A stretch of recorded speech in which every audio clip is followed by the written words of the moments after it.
प्रिय भैया बहनों, आज हम लोग बल के बारे में अध्ययन करेंगे कि बल है क्या।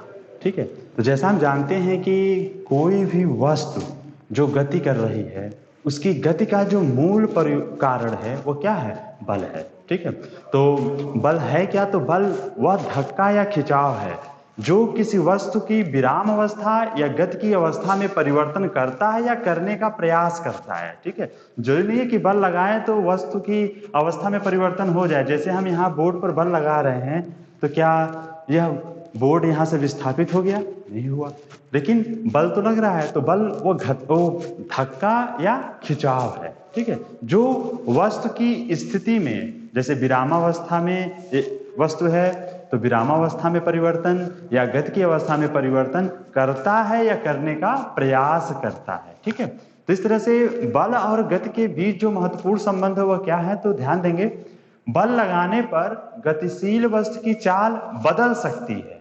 ठीक है, जरूरी नहीं कि बदल जाए। ठीक है, जैसे अभी बहुत विशाल, मान लीजिए चलिए ट्रेन को लेते हैं, वो खड़ी है, उसके ऊपर हम बल लगाएं तो क्या ट्रेन गतिमान हो जाएगी? हमारे बल लगाने से नहीं हो सकती है। ठीक है, लेकिन वही अगर एक छोटा सा खिलौना है या मान लेते साइकिल है या मोटरसाइकिल या कोई ऐसी हल्की चीजें हैं तो जिस पर हम बल लगाएंगे तो उसकी चाल क्या हो सकती है? बदल जाएगी। इस तरह से बल द्वारा वस्तु को विरामावस्था से गति की अवस्था में या गति की अवस्था से विरामावस्था में लाया जा सकता है। बल वस्तु की गति की दिशा को बदल सकता है। जैसे अगर हम फुटबॉल पे ठोकर मारते हैं तो क्या होता है? फुटबॉल की दिशा बदल जाती है। एक बल्लेबाज बल्ले के द्वारा गेंद की दिशा बदल देता है। ठीक है, इस तरह से ये जो बल है, बल द्वारा वस्तु का आकार भी बदला जा सकता है।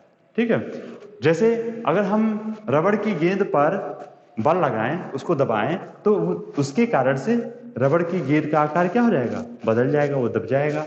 इस तरह से ध्यान देंगे तो हमारा जो बल है, बल में दिशा और परिमाण दोनों होता है।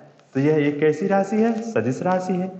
बल हमारे दो प्रकार के होते हैं, एक संतुलित बल और दूसरा असंतुलित बल। तो सबसे पहले हम लोग संतुलित बल पर आते हैं। बैलेंस फोर्स क्या होता है? तो जब किसी वस्तु पर कई बल एक साथ कार्य कर रहे होते हैं तथा उनका जो परिणामी बल है वो क्या हो? शून्य हो। जैसे यहाँ पर मान लेते हैं कि एक पिंड है, इसके ऊपर एक बल लग रहा है F1, दूसरा बल लग रहा है F2, तीसरा बल F3, चौथा बल F4, लेकिन इनका जो परिणामी है वो क्या हो? जीरो हो। जो परिणामी बल F बराबर F1 plus F2 plus F3 plus F4, ये क्या हो? जीरो हो। तो ऐसे बल को क्या कहेंगे? संतुलित बल कहेंगे। इस तरह से हमारा ध्यान देंगे, जैसे अगर हम रबड़ पर बल लगा रहे हैं तो रबड़ पे बल लगा रहे हैं और दोनों तरफ से बराबर बल लग रहा है, जिससे रबड़ क्या हो जाएगी? उसकी आकार में परिवर्तन हो जाएगा।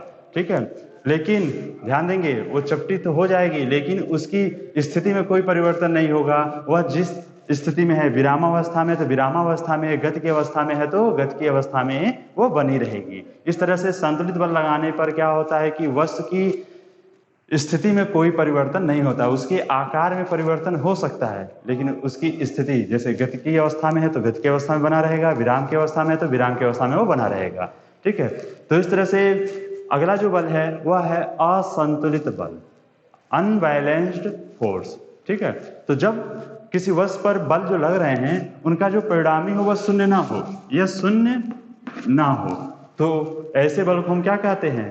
असंतुलित बल। जैसे रस्साकसी का खेल जो हो रहा है उसमें दो ग्रुप क्या करते हैं? रस्से को एक दूसरे को अपनी ओर खींचते हैं। अब जिधर की टीम दुर्बल होगी तो रस्सी उधर से किधर चली जाएगी? जो शक्तिशाली टीम होगी उसकी तरफ चली जाएगी। इस तरह से रस्से पर जो लगने वाला जो बल है वह कैसा बल है? असंतुलित बल। ठीक है, इसी तरह से हमारी जो गाड़ी है, कार, बस, ट्रक, ये जो हैं, इनके इंजन के द्वारा जो बल लगता है वह बल क्या करता है? गाड़ी के टायर और सड़क के बीच लगने वाले जो घर्षण बल है उससे अधिक होने पर हमारा जो वाहन है वह आगे की दिशा में, बल की दिशा में चलने लगती है। इस तरह से असंतुलित बल गति की अवस्था अथवा गति की दिशा में परिवर्तन करती है।